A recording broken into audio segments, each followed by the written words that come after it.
Dito sa loob.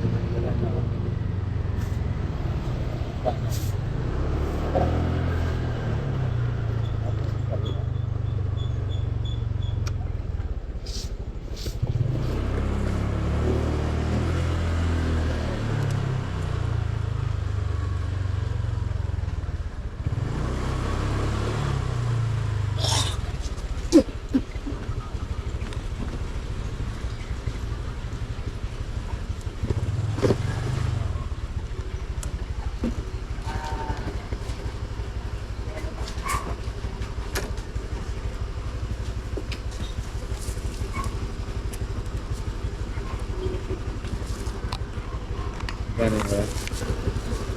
84.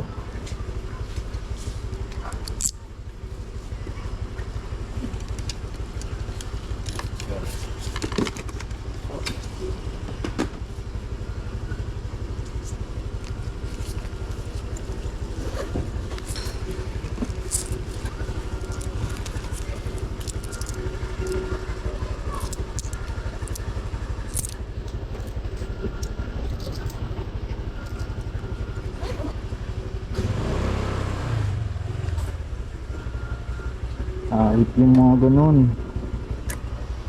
Ang pin niya lang dito sa may highway. Pero pinatakot mo pa rin sa kanila sa loob. Okay lang naman kasi maaga pa naman. May oras pa na alas 12 ka lang nakain ng dito sa lugar na ito. Nakapaghatid na rin ako dito. Pero pag may mga iba-ibang lugar talaga na delikado, tapos magpapatid sa looban nila, negative na sa amin yun. Paano maintindihan po ng mga pasahero natin yun?